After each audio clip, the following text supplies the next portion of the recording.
We want a bigger, more vibrant music industry that has way more participants in it, that has way more engagement. I think there is a much bigger and brighter future of music to build together with the existing industry. And if we were working together toward building a bigger future of music, everybody would just be happier. And what is the best future of music for everyone? First and foremost, giving everybody the joys of creating music. We are trying to make music more valuable for people. The future is ours to build. It's one where a lot more people, I think, can make a living doing music. And right now, not enough people can actually make a living doing music.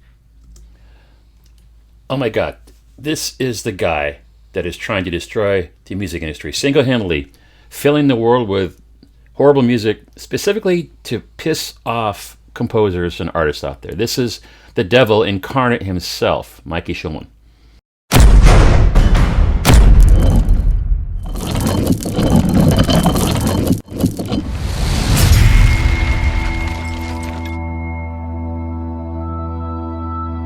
Happy New Year, folks. Glad to be back. It's January 2025. I've been off for a little while. It's been an interesting, tumultuous, emotional, yet eventually better and rewarding past couple of months for me. Life throws you curveballs and you just hit them out of the park, or you grab them, soak them in bourbon, and then chug them. So yeah, new wall, new year, new me, new shirt. I got these shirts. I had these made for a couple of music conventions late last year. I figured I'd pop these out, make these the new uniform. For those that follow me regularly, you might notice I'm a little thinner. I'm down about 50 pounds over the past 6 months intentionally, so that's good. And I got more work to do, but you know, losing weight, getting better wardrobe, cleaning up, redoing the wall after about 10 years of how it used to be. So I'm looking forward to creating some content. Hopefully I can do that regularly. Going to be a challenge. I got a lot of things going this year, a lot on my plate, projects, work, you know, other content as well. I fell in love with golf over the summer, and it's absorbed a lot of my free time on the weekends, which is cool, but can get in the way of content. But it's all about life's priorities and life balance, right? So that being said, first video of the year for me, other than the one I just did, kind of a departure, a driverless taxi ride in Phoenix last week. That was interesting. My first time getting in a car with no driver. And for a 25-minute ride to the airport. It was great. If you're just curious about that technology, go ahead and check that out. It's on my channel somewhere. Maybe I'll post a link. But I wanted to create this video. I've been watching the past couple weeks. Composers, creators, people are just losing their minds over a Mikey Shulman interview. This one is with Harry Stebbings. Stebbings himself is a pretty amazing guy. He's in the European 30 under 30. He was known as the world's youngest venture capitalist. Very smart, very successful, self-made person. He started a podcast in 2015 with $50. And, 10, 12 years later, he's worth 8 figures, 9 figures. He's worth a lot of dang money, like hundreds of millions now.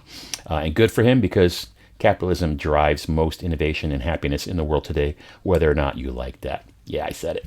So anyway, Mikey was on an interview with Harry Stebbings a couple weeks ago, and he said something that just a lot of folks latched on to, like a bum on a bologna sandwich, as a dear friend of mine used to say. Something about music being hard, and people just lost their freaking minds, because we live in a world where everyone has ADD, no one researches the context, no one checks out the history or the background, people that said it, why it was said, what was said before and after. And I just can't let this, 30-second soundbite and the raging commenters that destroy the world with their stupidity, ignorance, and apathy, let them have their way. So I'm kind of fired up, as you can see, because I really, really don't care. Remember Ricky Gervais when he outed Hollywood and all the pedophiles that they are? He didn't care. I don't care. He said that quite often, and I say the same thing. But I want to bring some context and highlight what Mikey Shulman is trying to do. Now, for starters, he's not an idiot. He's not stupid. Yes, he's a musician. He plays bass and some other instruments. He and his friends played bass in high school bands, college bands. The fact that he played in college bands is amazing, because he went to Columbia, where he graduated summa cum laude, a 3.95 GPA. What did he get? He got his bachelor's in science and applied physics. Went on to get his master's and then his PhD in quantum physics at Harvard. He also currently, in addition to being CEO and founder of Suno, teaches a machine learning type class at the MIT Sloan School of Management. The guy is very, very smart, very intelligent, very forward thinking. But a lot of folks wouldn't know that because they saw a soundbite and got all butthurt about it. Oh my God, he said this, and whiny, whiny, whiny. The comments are gold, and I just sit back and laugh at the amount of apathy and ignorance that fills the world today. Okay, so I've got about 15 minutes of video from that 1 hour video that Shulman did with Stebbings. Definitely suggest you check it out because there's just a lot of things that are covered about AI, about the music industry, about technology in general. Stebbings does a great job of interviewing him, asking good follow-up questions. What a concept. So definitely check that out. I'll post a link in the description. And let's just check out what's being said. I'm going to play some segments, going to comment freestyle on them because I want people to know the reality, the context of what's out there. I think that Shulman is getting a bad rap for a lot of reasons. But I'll probably touch on that more than once as we go forward. So let's go. I do just want to go back to something you said there, which is we're not cheapening music, we're making it more valuable. With total respect as an economist, which I'm not, but as a venture investor, I proclaim to be something I'm not as a frequent job.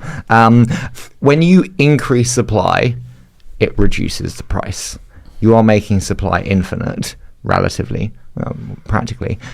Does that not reduce the price? I think it reduces the average value of any given piece of content, but I think it greatly increases the value of music to society or to any given person. And I think that's what we want, right? Like we want a bigger, more vibrant music industry that has way more participants in it, that has way more engagement, and not this more precious thing where very few people have access to actually doing it, to making it, and the range of experiences that the average person has is kind of limited and therefore not valuable. Okay. Does that sound like a guy that's trying to destroy the industry? A greedy capitalist? He talks about making the music world bigger and giving more and more people access to it so more folks can enjoy creating music. That's not the words of someone that's trying to be selfish and created some tool to make money for themselves. That's just not the case. You disagree? Fight me. Put it in the comments. I want to hear what you think. But he's wanting to create access for more people around the world to create music. Let's move on. Was there any basis to this lawsuit? The lawsuit is basically saying that you use their media to train your models. I have to be very careful what I say and don't say about a lawsuit. So I think I'll tell you, yeah, we know that there are some copyrighted works in our training data. That's not illegal. It's stock standard for the industry. It's what every AI company does. I think in some sense the lawsuit wasn't totally shocking. It's most AI companies get sued. Everybody in music gets sued. It's a highly litigious industry. I think it's a little bit depressing in some way because I think there is a much bigger and brighter future of music to build together with the existing industry instead of kind of fighting it out and having the potential for this thing to just be net smaller. So something in there that's going to trigger folks and there's tons of videos out there about it, including mine that support him. It's not illegal to use copyrighted materials. He just said it flat out. So is that a tacit admission they did it? Well, yeah, they've said that already. As I've said in other videos, check them out, learning from copyrighted material is how every musician learns music. You got your dad's old collection of vinyl that you listen to. You didn't pay for that. You're listening to it. You listen to Spotify for free. Check out music and you learn and copy and emulate it. You're not paying anyone for that. You go to a concert. You pay for the tickets. Yeah, that's great. You go to a bar. Maybe you don't pay to get in. There's live musicians there and they're getting paid by the venue, but you're not paying them. And you hear musical things that influence you, radio, etc. We all learn via absorption, immersion, osmosis, etc. It is not illegal to train on material that is publicly available, whether or not it's copyrighted. It is fair use, and that's really the crux of the lawsuit. That gets a whole lot of people bent out of shape. The fair use concept, there's 4 items, and I think the 4th one talks about devaluing the market. The market is saturated. I've said this in many other videos. The market's saturated. They're not devaluing anything. They're giving more access to more people to create more stuff. It's up to us as creators to learn how to use these tools to make ourselves better, work faster, work smarter, create more content, create better content for our clients. You can use these tools to be successful and make money, or you can whine about them and complain while your average music doesn't get anywhere because you're not doing the work to create good music, you're not doing the work to hustle your image out there, you're not doing the work to connect and network and find people that will share your music. Success in the music industry is not about tools. It's about your effort. It's about luck. The music industry is incredibly brutal, fickle, unfair, political. There's a whole lot of crap that goes on in the music industry to be successful. And this tool, Suno, Udio, etc., they are not making it harder for anyone. They're not taking jobs away for anyone for the most part. It's about learning how to use these tools to be better. You could be the musician that gets replaced because your drone music is easy to reproduce, or you can use these tools to create new music. Now, we're all kind of on temporary hold until the lawsuit gets figured out. And like I said in other videos, I think what's going to happen is they're going to settle. The record companies are not suing to protect creativity and artists in general. They're suing to get their piece of the pie. So as long as they work out some financial arrangement, they're going to be all for it. And right now, the record labels are actually already using AI music creation tools to create their own content. They've got partnerships out there with streaming services and with content creators and all this other cool stuff that's really actually kind of neat. Ambient music or mood music based on what's going on in the background via AI. They're doing it. It's just artists, musicians in general can be really, really emotional, whiny, and I'm not taking away taking anyone's talent or passion or desire, but a lot of times emotion gets in the way of critical thinking and you don't see the big picture. I think Shulman in this interview talks about the big picture in many ways. I've only got part of the interview. I, again, strongly encourage you to check out the whole interview that's out there. Okay, end of rant. Let's go forward to the next clip. Instead of fighting it out, if we were talking, which we were before this lawsuit happened, at least to some of the players in that lawsuit, if we were working together toward building a bigger future of music, everybody would just be happier. And the music business is one that has such an embedded fixed pie mentality. There's a fixed pie of money out there, and we are all just, trying to divide it unfairly for ourselves. And if we were focused on growing that pie, I think just everything gets easier.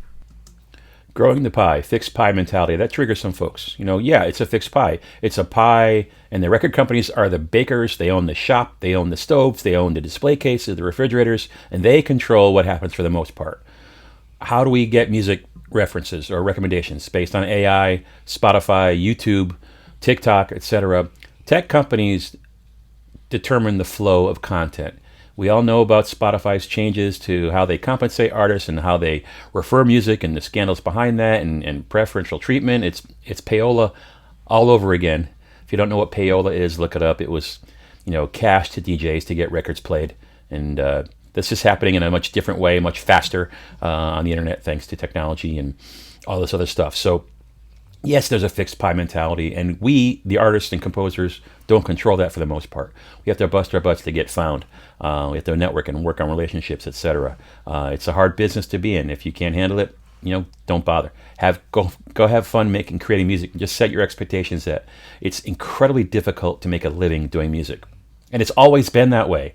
AI has nothing to do with it. Technology has nothing to do with it. It's been that way for decades. We have less and less options for live performances these days. People used to major in music all the time, myself included. 1980s, I went to college for music. Back then, there were big bands I wanted to be parts of. Maynard Ferguson, Buddy Rich, Count Basie, etc. There were all sorts of bands that use saxophone players. There's military bands. These days, there are very, very few of those options. Most people that major in music, and I do not recommend majoring in music. That might be the topic of another video entirely. Yeah, I said that too. I recommend finding a career that can fund your passion instead of, using your passion to fund your life. Go to a school where you've got a good music program or a good collection of musicians. Get a business degree. Get an education degree. Get something that's useful that can get you a job. Don't go major in underwater basket weaving or gender studies and then complain 5 years later when you're unemployed still. Get a job, a degree that can get you a job, and then use that income and stability to fund your passion. Of course, there's always exceptions. People get lucky, people get found, people get discovered, but the overwhelming majority of folks that create music are hobbyists, and they enjoy it. Sometimes they don't. We're going to talk about that in a bit, because I think Mikey's right about that. See, I told you I'm going freestyle. I have got no script. It's just me vibing after each clip. Next clip. When you think about how that naturally gets resolved between new AI players and traditional incumbents in any industry, so not specific to this lawsuit, how do you think that plays out? Is it just settlements with new AI companies bluntly using venture dollars to pay off large incumbents? Is it equity distributions to larger incumbents to feel like they have a part of the companies? How does this play out? I don't know. There's like the traditional Silicon Valley mentality of like, screw you, existing industry, I will disrupt you. There's nothing that you can do about it. And then there's like the existing incumbent approach, which is like, I will sue you, until you go away. And like both of these are obviously wrong. He's right. There's the Silicon Valley mindset. Granted, Suno is a disruptor. So it's kind of weird that he says that. I'm kind of on the fence as to what is that good or it's bad. I think he's right. There's disruptors, and then there's traditionalists that just dig in, double down on their old technology stances until they figure out how to monetize it. Suno, Udio, et cetera, are definitely disruptors, but he's trying to disrupt the world in a positive way for lots of people. He didn't create Suno to destroy the music industry. He created Suno to give access to the creation of music, the joy of creating music, to as many people as possible. Every single person at Suno has like an incredible, deep love and respect for music, which culturally is amazing, but also just keeps people like out of that mentality and much more focused on building a bigger, brighter future, hopefully with the incumbents in the industry. And by the way, there are plenty of incumbents in the industry who do work with us. So, building a brighter future, working with the incumbents. He talks about this in a bit, but he was talking to record companies and artists, etc. People were working with him, and then the big companies came in and said, nope, we're going to sue you. We haven't figured out how to monetize this yet. You're a threat to our income. Therefore, we're going to sue you. So he's trying to, again, make folks have access to the ability to create music. He would like to work with the music companies, artists, etc., but that's gotten a little difficult lately. He talks about it in a minute. How would you like the incumbents to have behaved who are suing you? Talk to us first, probably. And they don't? Some did, some didn't. Okay, I'm pausing for a second here. Talking to you is not sending you a letter that says we're going to sue you. Talking to you is figuring out how do we work this stuff together. We'll move on. On paper, I would say it just seems silly to throw a bunch of venture dollars at lawyers instead of sitting down and talking about how you could work together. Like deciding to sue first and then ask questions later seems to me to be inefficient. But what do I know? Inefficiency. Smart people in technology talk about inefficiencies all the time. Elon Musk is the king of improving efficiencies by deleting stuff. Yeah, so he said, talk to us. Sue first, talk later is stupid. But we are very, very litigious as a nation here in the U.S. Lawsuits at the drop of the hat. I imagine how much justice could actually be served in America if frivolous lawsuits were thrown out and those that brought the lawsuits were forced to pay for the frivolous lawsuit. If you look at the reality of the legal system today, it's a lot of lawsuits that are just clogging up courts, preventing actual justice on real issues because, people are suing because they can. All these class action lawsuits you see about, Camp Lejeune cancer water, or the latest, phone company hack, and Apple's going to give you, $20. Well, yeah, that's great. You're going to get $20 for some kind of, legal lawsuit about storing recordings that they were not supposed to keep. You're not going to even bother with the paperwork for $20, but the lawyers that brought that suit forward are going to make tens or hundreds of millions in the lawsuit. So the lawyers, the big law companies, they win for all these lawsuits. Some are frivolous, some are not, but I think there could be a whole lot more justice in the world if frivolous lawsuits had some consequences. Just another sidebar there. If they win, what happens? If this lawsuit goes to trial and we lose, it's obviously not good for us. The company's not dead, but it's obviously not good for us. I don't think that's likely. I would just be thinking about A, the game theory of what all players want here, and B, what is the best future of music for everyone? Even if you could make Suno or Suno-like companies or AI companies go away, do you really want that? Like, what if the music industry can be as big as the gaming industry? There's going to be a lot of happy people. Okay, the gaming industry thing, Mikey talks about that in a different video. He makes a comparison of the music industry to the gaming industry from a participation and immersion perspective. The gaming industry is 9 or 10 times larger than the music industry from a revenue and participation perspective. And he uses that analogy all the time. He wants to, I don't want to say gamify music, but he wants to make the average music experience for more and more people more immersive, entertaining, and social than it is today. Listening to music in the background, not a bad thing, but not very social. It meets a need. But he wants to make it much more immersive, social, etc.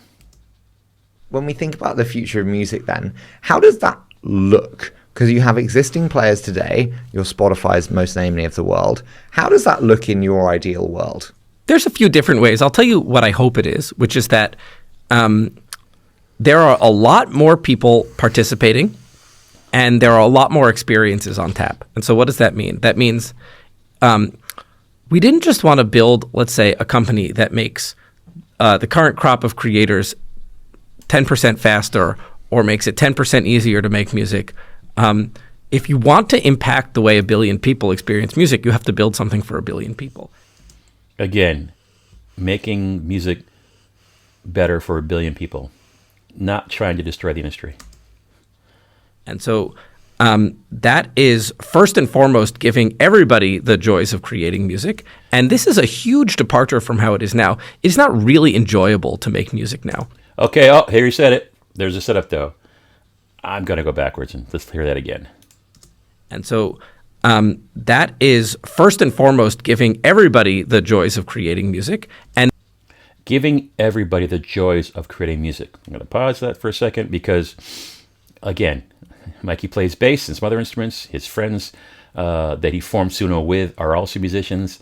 His company, everyone there loves music. They are musicians. So for those of you in the comments that are saying, is he even a musician? Yes. So he's performed gigs and he understands the music industry very well. If you watch interviews about the topic, you might see that he knows what the heck he's talking about. Let's move on to the diaper soiling trigger moment that lit the internet up last week. This is a huge departure from how it is now. It's not really enjoyable to make music now. People enjoy Why did you say Suno. that?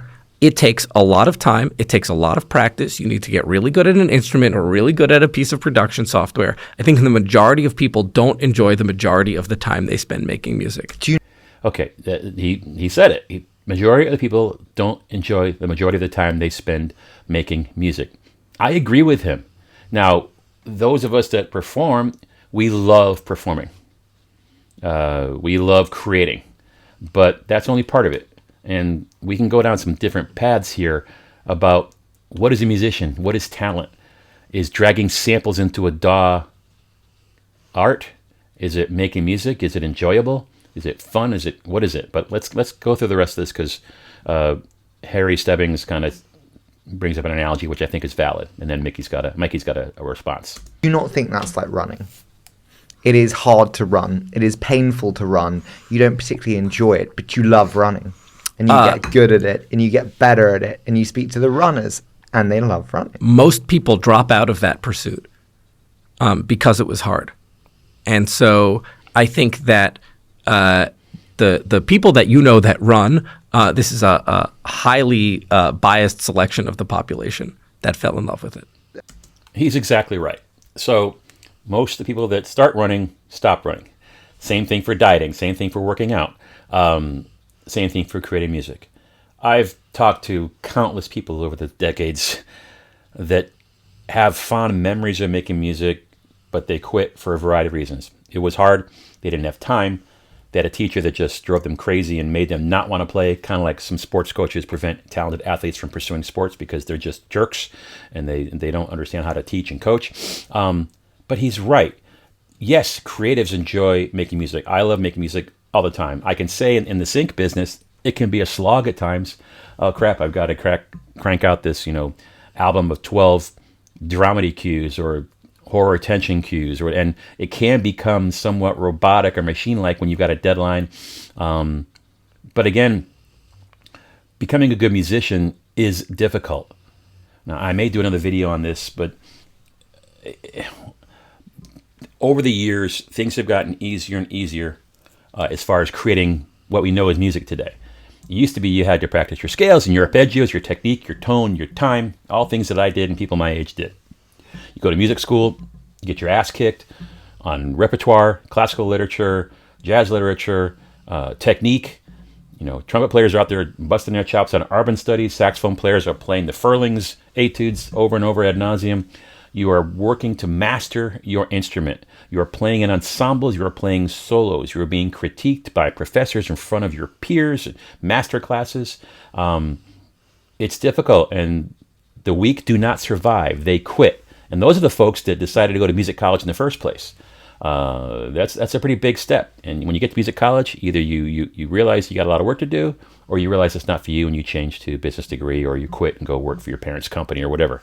Okay, so and then technology changes, and now we've got samples, and we've got DAWs, and we've got DJ outfits, and machine and things like that. Is going to Splice and downloading a bunch of samples and layering them on top of each other, is that creation? Yeah, it is. Does it take any musical skill? None whatsoever. It takes a good ear to know what sounds good and doesn't sound good.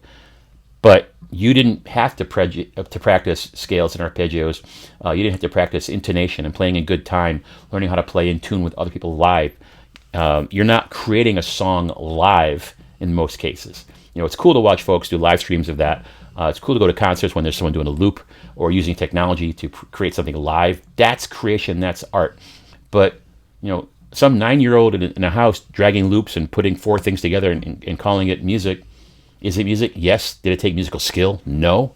And so, I don't know, maybe, am I bitter as a classically trained, well-educated, well-experienced performing musician? Am I biased against some of the tools? A little bit. But I also use those tools. So again, technology changes, makes things better and easier. I didn't whine and complain that DAWs are replacing me or samplers are replacing me. I learned how to use them. All these musical instruments behind me, I play them occasionally. But a lot of times I play stuff that's in the box because it's easier. I'm using the tools. The tools are not replacing or using me. How do you think artists feel about Suno? That's a great question. I will tell you that obviously they love it. Well, actually, yes. So, it's a biased sample of artists that I speak to, but the vast, vast majority of artists that I speak to, behind closed doors, admit that they use and love Suno. And there's only, a couple that I've ever met that are not so into it. And this makes me extremely optimistic about the future. Artists will say things behind closed doors they won't say in public. Same things happen for politicians and movie stars, etc. This election we just went through was incredibly contentious and eye-opening. People say one thing in public because their jobs depend on whether or not they get canceled, which is stupid. But artists like the tool. Some folks just can't admit to using it because they get blacklisted. But artists, if you talk to folks that understand technology, whether or not they have music careers, they enjoy using the tools. It stops a writer's block. It helps them get ideas. Helps them produce things quicker.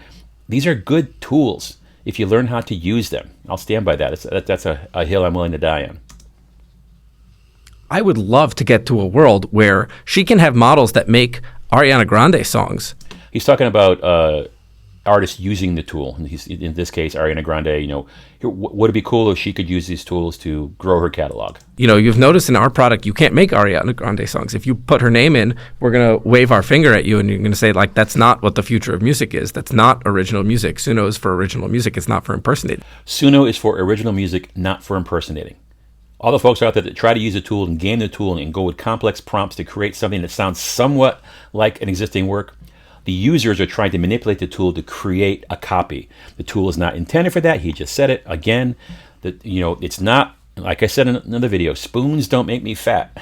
Spoons, I'm the user of the spoon and I'm eating the ice cream. The ice cream doesn't make me fat. The spoon doesn't make me fat. It's the user. Same thing for drunk drivers killing people. Same thing with people holding guns in their hands. Guns don't kill people. People kill people. Cars don't kill people. Drunk drivers kill people. I can go on and on and on. The tool was not created to replace or emulate content. It's that plain and simple. Folks can't ingest that. They won't accept that. It just doesn't make sense. They get triggered. He's trying to copy. No, the folks that are using these tools maliciously with the wrong intent breaking copyright law to do so. They are the ones that are creating the problem. Don't blame the tool, blame the user. People. But if she uses it, it's not impersonating, right? And so this is an immensely powerful tool for her to make music, for people writing songs for her to hear it how she would do it. Or maybe even she's forward-leaning enough to want to give this over to her superfans. And her superfans can make what I can only describe as the equivalent of fan fiction if she wants that. And that would be an immensely engaging activity, in my mind, way more valuable and way more engaging than like having an AMA with her if you're a huge. So he's talking about an extreme example, one of the greatest singers out there, one of the biggest artists of the current time period. What if it was possible to use these tools to engage with an artist that you love and care about? Using, so he's talking about what if Ariana Grande could have her own AI model, her own persona, where she or her writers, it's really her writers because she doesn't write her own music, the writers do. What if those writers could have access to these things and create more and more music that she likes, tweak it as needed? The ability to create new content based on your musical persona, your lyric style, your singing style, all that fun stuff would be amazing. Imagine what Beethoven could have done with these tools, or Mozart, or Coltrane. Insert legend here. But I think that's, again, and again, he's focusing on getting fans and musicians and artists and people, more people, access to better, more creative, exciting ways to interact with the musicians or artists that they care about. The thing that people don't realize is that right now we've made something where people enjoy making music so much they are paying to create the music. This has nothing to do with listening. And I think that a big part of the future of music is rethinking a lot of these business models where right now it's set up in this kind of capped stream share. The stream share is a certain size and everybody is kind of fighting over it, and artists don't make a ton of money from that. And there are hopefully new business models that you can figure out that are much more tied to the enjoyment that people get, that are way more tied to artists if people want to actually, be interacting with the artists themselves. He talked about more opportunity for revenue, more engagement with artists. He's not trying to kill revenue. He's trying to find ways for more people to make more money at music. Not very, controversial there. The only reason it's controversial is because no one's heard him say it because they latched onto one soundbite that triggered them. It is what it is, I guess. Imagine you found some creator that you really love, who was a teenager in Saskatchewan, and you just love this guy's music, and you could have a Patreon thing where you can pay him directly. You could have your own kind of fork of his model if he were cool with that and you were cool with that, and you're paying him for that, and now you're making songs that are your riffs on what he does. Again, this is a double benefit here. A, this is you as a music fan of some obscure artist finding a new way, using this tool as a new way to engage with an artist that you care about, some unknown. And it's also good for the artist. This teenager in Saskatchewan, this hypothetical situation, has a new way to generate revenue. Instead of getting 0.003 pennies per play on Spotify, he's got a chance to set up a Patreon and have interaction and create really cool content, engaging content, to get his or her music out there and be heard with folks that like that stuff. Again, that's a revenue opportunity for the artist, and it's a music enjoyment opportunity for the listener. Let me give you an example. We had this remix contest with Timbaland, and a tremendous number of people submitted remix songs. And to me, getting to remix the music of your musical idol is like the ultimate form of engagement with them. It is so much cooler than, like, honestly, even meeting them backstage after a concert, right? Like, the old model of stream share does not properly account for an interaction like that. Again, another benefit, the mix contest, engaging with artists, composers, producers, etc. These tools are creating new ways to do that. Again, another benefit for the music community. We always want to do this. We always wanted to do this and continue to want to do this with players in the existing industry. Timbaland wasn't the first, and he certainly won't be the last. Wants to do it with folks in the industry. Not trying to replace them, trying to work with them. A lot of pop music has gotten boring. Why has pop music got boring? Oh, this could be a good one. Oh boy, we could talk about this for hours. I think songs have gotten shorter, yes, but also much more homogeneous in melodies, harmonies, song structures, and music innovates very much sonically. Like they're really interesting sounds, and they all fit into the same song structure. And this is a product of the technology that people use to make music, digital production. This is a product of streaming. This is a product of platforms like TikTok. It's everything. So I was surprised to hear Harry Stebbings say, why is pop music sounding boring? He's not a musician. He's a venture capitalist, a very smart financial guy. He exemplifies the common listener. We sometimes forget as musicians and composers, we are such a small percentage of the population. We're very, very passionate about it, but we're a small percentage. Most people have no clue how music works. They just know whether or not they like it. They may not know why they like it. Most often, in my opinion, is that people like music because it reminds them of situations in their life, good or bad. Some folks understand music more, and those of us that are musicians and creators, we are in that tail end of the distribution where we understand it and know how difficult it is to make, etc. But music is getting more and more boring. There are plenty of videos on YouTube about this, not mine, others, about how we're feeding the machine, the record company machine, and they've got to crank out the same kind of stuff, and everything's about algorithms. And if this music doesn't fit the algorithm, it's not going to get pushed. And now Spotify's changing how they do that, etc., etc., etc. Music is getting watered down. Today's country music sounds like last decade's pop music. Hip hop today is largely atrocious, in my opinion, from a musical perspective and often a lyrical perspective. It just gets dumber and dumber. It's more machine-created music by people pushing it out there that don't care about the quality. They care about the clicks and the revenue. And like most things, money tends to ruin it, whether it be music or sports or art, etc.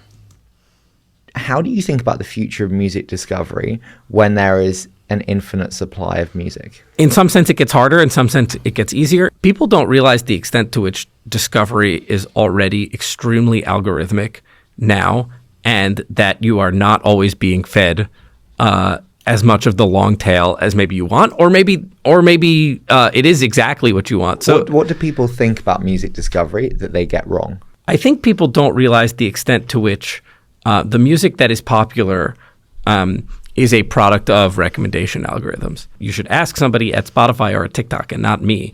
I think that they probably reverse the causality. Things break on TikTok and then they become famous on Spotify, but that is a function of both algorithms and people pushing music, and not necessarily only a function of the quality of the music. Yeah, again, he just said what I just said. It's about algorithms and feeding AI models or math models to generate revenue. So yeah, it's not good, the recommendation engine out there today. I mean, it's smart, it figures stuff out, but how much is being recommended? How much of that is influencing us? When you look at what TikTok does in the world, it's a Chinese-owned company. What they allow in China is much different than what they allow in the U.S. TikTok is a dangerous tool. It's got specific, scientifically proven damage to our youth today, and it's not debatable. So yeah, these algorithms are being used to influence and persuade behavior. It's very, very powerful as a psyops tool in elections and cultural behavior, etc. So it's bad. Algorithms are necessary, but absolute power corrupts absolutely. And artificial intelligence is one thing. Artificial ignorance is another. And artificial intelligence is only as intelligent as the people that train it. It's only as ethical as the people that train it. So you've got to keep a constant eye on this stuff and use your brains, do research and think about stuff. Don't just, follow the headlines and the clickbait, etc. We are trying to make music more valuable for people, and being the background music for your video is not making music more valuable. This isn't a cost thing. You can go get Epidemic Sounds music for very, very cheap, and that can be the background for your video. So again, focusing on making more music accessible, more valuable for people. It's not about the budget. It's about the best use of music. Background music and videos is cool, but it's not the real goal of music. The future is ours to build, right? We can build a good future of music with AI, and we can build a bad future of music with AI, or we can sit back and let someone else do it. Very positive, optimistic attitude. We control the future. We should do this. The future of music should be good, in our control. He's going to continue. I think it applies just as much as to me as it does to the CEO of the Universal Music Group. Of like, we can actively build a bigger, better future of music with AI, or we can just wait and someone else in another country, not bound by U.S. laws, not with the same intentions, will build a worse future of music with AI. And I can think of lots of dystopia futures. What is the worst future of music with AI? Just to name like two particularly bad ones. One would be like a group in another country that doesn't want to follow the laws will make it so that you can, without permission, just impersonate your favorite artist and just make endless copies, endless Ariana Grande songs, like you said, without giving a cent to Ariana Grande. Like, that would not be great. And it's musically possible today. Totally. Yeah. Totally. Yeah. You saw this with the Drake the Drake Weekend Ghostwriter thing. It's like, and it'll be good, and it'll just get better and easier. He's going to do other examples. Let's keep it rolling. There's another bad future, I think, though, which is like, music is meant to be social, but there's like a local optimum, I think, where music gets less social and it gets way too hyper personalized. And so I would hate for the future of music to be you open your phone, you open an app, you hit play, and it knows everything about you. It knows what you did this morning. It knows who you texted yesterday. And it knows your mood. It like has your Apple Watch, it has your heart rate, and it just streams you endless music that only you're going to like, that is just hitting that nerve in your brain. It's like a drug. And this is extremely antisocial. And somebody might do that also. And I think that would also be a shame because it misses out on a lot more that's fun. Now, introverts might say, man, I want that. I want the music to be streamed. I don't want to deal with people. And I get it. I don't want to be peopling. Introverts don't like peopling. So if they can enjoy music and have it customized to them based on variables like heart rate and who they texted and what they said in those texts, some folks might find that cool. I generally think it's kind of creepy. People are all about getting chips in their brains and all this other stuff to be monitored and controlled and influenced by technology. I am not into that at all. Keep me unplugged. But he's right. People could do all sorts of negative things with this technology, and so we should not stop. It's like an arms race. You can't stop building nuclear weapons because if the good guys stop, the bad guys won't stop. Same thing applies to gun control. You put stronger gun laws, and gun laws don't do squat in the first place. Take guns away from law-abiding citizens, the bad guys will still have them. We got problems. It's just one of those things where when you find a technology that's got power, space race, weapon race, music, etc., good guys have to stay involved and keep at the front of the race. Peace and power through strength. Because, as I said, I created, a song for, my girlfriend before. Is that good? Like, do you want? It's that's fantastic. No, that's at least that's two. You made it for somebody. Yeah. Like, that is not something that is so much more social than what exists now, where you listen to music from artists and you love the music and you see a piece of yourself in the artist, but you don't actually interact with them. You making a song for your girlfriend is amazing. And you might say, well, I really wish you had spent 10,000 hours playing guitar, and then you could have done that without the help of Suno. But short of that, like, is it bad that you did that? No, I think it's actually great that you did that. That's just one use case of a non-musician using the tool for his benefit. I don't know the details. I think he talks about it in the interview earlier in the beginning. He created a song for his girlfriend, and she loved it. And the guy's not a singer. He's not a songwriter. But he could create lyrics or maybe use AI to help generate those lyrics, and she loved it, apparently. That's a great use case. I've received so many comments in other videos about use cases for technology, some very, very touching. There was one guy that wrote me, said his father or grandfather has Alzheimer's and comes and goes out of reality. It's the worst disease in the world. I can't imagine losing your mind and knowing it. But he was a poet, and the grandson, I believe, was putting his poetry to music and brought the guy to tears. I mean, that's one thing. Another guy made a comment. He's on the spectrum, and he doesn't have the patience or mental cognitive ability to learn piano or guitar for a variety of reasons, but he's got lyrical ideas in his head. He can put those out there, and he can create music for the songs or the words in his head. It's a fantastic use case. Music is hard. In this case, he can't do it. There are folks that are disabled that can't do it, but they could create music using these tools. There's many use cases. Some folks need to get past their egos and their gifts, their musical privilege, dare I say. Recognize there are other folks out there that can find ways to use these tools in a very beneficial way. Where does this all go? It's increasingly taste is the only thing that matters in art, and skill is going to matter a lot less, because you're going to be able to make a lot of stuff, and the people who are going to be recognized are people who are able to pick from the vast quantity of stuff and use, in the case of music, their ears to say that was good and that was bad. And I think that is accelerating a trend that already exists. Think about it like 30 years ago, you wanted to be a rock star, you wanted to be an amazing guitarist who could shred. And 15 years ago, you wanted to be a DJ where, you had to learn these pieces of software, but maybe it wasn't quite as virtuosic as it was if you had to, spend 100,000 hours playing your instrument. And now people want to be influencers. I want to be famous for the sake of being famous. And I think that in music, it's not really influencers like that, but we will increasingly, look, you see this even with playlists. Like, there was a crop of people who made playlists. This is compilations of other people's music. And it's just like, I have good taste and you are going to care to listen to my playlist. And I think this is where it goes. It's like, I have good taste. I make good Suno music. Yeah, I can't play the piano. I can't play the guitar, but I am very good at picking through the Suno music and finding the way to make it sound like you wanted it to hear. And that makes me a creator.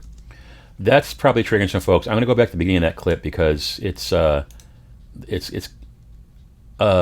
shocking, maybe not the right word, but listen to this again. Where does this all go? It's increasingly taste is the only thing that matters in art, and skill is going to matter a lot less, because you're going to... Skill is going to matter a lot less. Skill is going to matter a lot less. He's exactly right, and that's been that way for decades. This is not new either. It used to be live musicians in studios, live orchestras, live session musicians, people that could sight read, that knew music theory. Now today people are proud about not knowing how to read or not knowing how music theory works. That's just asinine in my opinion, but that's my educational bias kicking in. Taste will matter more than talent. And you could say that that's actually been the case for decades, because that's how many major producers became famous and wealthy. They weren't musicians, they had a great ear. A&R people, finding talent, look at folks out there that produced many, many artists. Is Timbaland a great musician? Absolutely not. If you watch his masterclass, he depends on his engineers behind him. They're doing a whole lot of the work. But he's got a great ear. He knows what works. We could say that about Simon Cowell. We could say that about anyone that you want to go backwards in history. All the famous producers they don't play.